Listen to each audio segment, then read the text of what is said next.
What's up, space pirates? This is your Admiral, the ever-charming Dr. Disaster, and there was a social media post that Neon of Clownfish TV put out on X that was so poignant it really had me thinking about Star Wars as a brand. He said, "Star Wars will die with Gen X. The brand has zero relevancy with today's kids. Normies have checked out. It ends when we do." Oh no! Anyway. And now, on the one hand, it's kinda sad to think about something that has meant so much to me having no cultural significance after I'm gone. But Neon is mostly right. Millennials have some attachment with the franchise as well, not just Gen X, but once the older generations are gone, this franchise is history. And shit like this right here is exactly why that's the case. These people at Lucasfilm are constantly trying to change the franchise into something that it isn't, no matter how many times we tell them to knock it off. You can't stop me no matter who you are. These are people who don't have any interest in the franchise as it was. They just like the name, the clout that comes with this well-known IP, but they don't want to actually tell us any stories from the actual world that George Lucas created. Look at The Acolyte as an example. Somehow Star Wars morphed from the hero's journey and a story about a fall and redemption of a tragic hero into whatever the hell The Acolyte was, with their lesbian space witches and all that. It's gotten to the point that Star Wars has gone from an automatic watch for millions of people to an automatic pass, which is causing the franchise to spiral,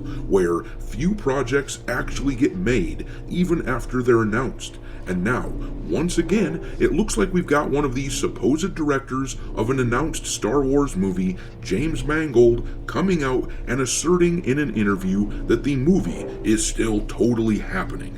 Trust me. I don't think so.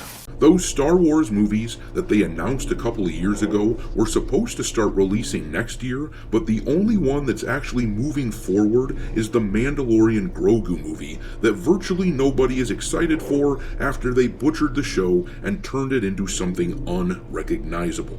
Perhaps all of this wouldn't be the case, though, if this sentiment right here wasn't the prevailing attitude at Lucasfilm in the first place. If, instead of avoiding George Lucas's lore, they actually embraced it, fans wouldn't avoid the franchise like the plague. Would you please still be my friend? You don't even exist to me!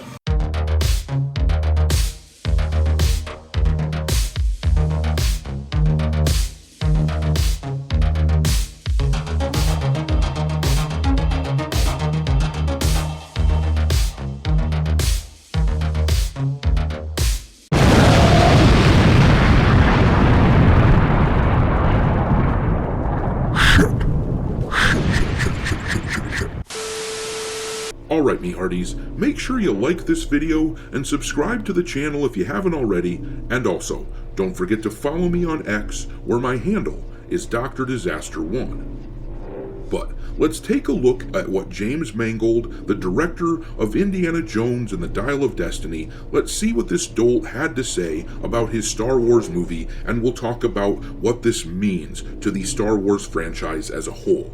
Now, it's incredible that he would be given a Star Wars film after losing so many millions of dollars for this same studio on the Indiana Jones movie.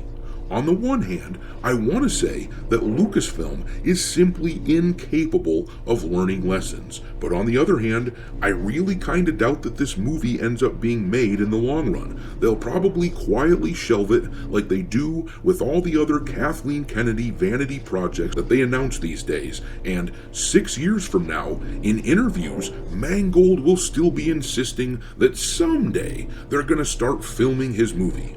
But anyhow, let's read what he had to say in this article from That Park Place, link in the description. James Mangold recently spoke about his upcoming Star Wars movie, noting that he doesn't want to be handcuffed by George Lucas's lore. The James Mangold Star Wars movie is still going forward, confirmed to be an origin story for the Jedi Order. James Mangold, director of Indiana Jones and the Dial of Destiny, recently shared his thoughts and plans for Star Wars Dawn of the Jedi. In an interview with MovieWeb, Mangold explained he wants to focus on creative liberty, unburdened by decades of beloved lore established by George Lucas. So then, why not create your own franchise? If you want to be unburdened, then that's the way to do it, right? But no, these people can't do that because they know that their shitty ideas will never sell on their own. They need those ideas to be attached to a famous IP like Star Wars in order to survive. But reading on, to me, the really important aspects are the freedom to make something new. He said, George Lucas's storytelling pattern for Star Wars was meant to be like poetry, giving it structure and depth. Mangold apparently wants to defy this traditional method to work in something original, as he put it. That's why Star Wars Dawn of the Jedi is going to be a prequel. James Mangold told MovieWeb that the film will take place thousands of years before the main Star Wars story. It's an area and a playground that I've always wanted to explore, the director explained, and that I was inspired by as a teenager. I'm not that interested in being handcuffed by so much lore at this point that it's almost immovable. The precise date of the film within the Star Wars timeline, according to Mangold, is 25,000 years before any other Star Wars film. And that is absolutely freaking ridiculous. 25,000 years is a massively large amount of time, to the point that it's utterly irrelevant to anything that happens in any of the Star Wars films that we've seen thus far. Nothing in Mangold's story would, or at least should, resemble the Star Wars that we know in any way whatsoever. So once again, this ought to be a story on its own, completely detached from the Star Wars IP. But they don't have the balls to do that. These filmmakers know that Disney won't shell out truckloads of cash for a new IP.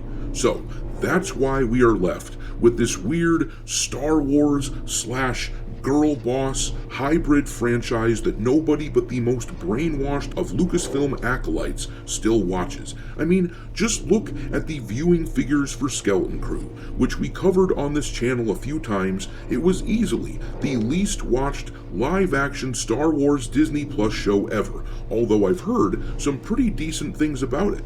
If it were allowed to stand on its own 2 feet, the show might have been okay, but as a Star Wars show in this climate, it failed mightily. And that's the real irony here. These people at Lucasfilm want to make their own stuff, but they're too afraid to ditch the Star Wars lifeline. And yet Star Wars as a brand is so toxic now that it's just about a drag on a story's popularity these days. Because yeah, when it comes to the Skeleton Crew, its problem was twofold. First of all, the show suffered from the backlash that came from the Acolyte, in the same way that Solo: A Star Wars Story suffered poor viewership due to the backlash from The Last Jedi. And second of all, and probably the most relevant, it brings me back around to Neon's X-Post that I brought up at the beginning of this video, but second of all, Skeleton Crew was intended to be a show for kids, and the problem is, as Neon said, kids don't give a rat's ass about Star Wars. If you can't tell by the cosplay that I do with my avatar on this channel, I'm a pretty big Star Wars fan. But none of my children care about Star Wars at all. They like the OG trilogy movies well enough, but they aren't particularly important to them because they don't have the nostalgia that I have. I recently asked my kids if anyone ever talks about the franchise at school, and yes, I know that this is anecdotal evidence, but humor me. Anyhow, they said, "No, Dad, nobody cares about Star Wars." And the thing is, it didn't have to be this way. The only reason my kids like the OG trilogy, and to a lesser extent the prequels, is because I went out of my way to introduce those movies to them. It was a part of their cultural heritage because I shared it with them. but that also means that the new Star Wars stuff had to appeal to me, or else my kids wouldn't be exposed to it. I remember taking my son as an example to The Force Awakens when he was really little, and he loved BB-8. But then The Last Jedi happened, and my son has been exposed to virtually zero Disney Star Wars crap ever since, and he has seen how my enthusiasm for the franchise has dwindled, and his enthusiasm dwindled as well.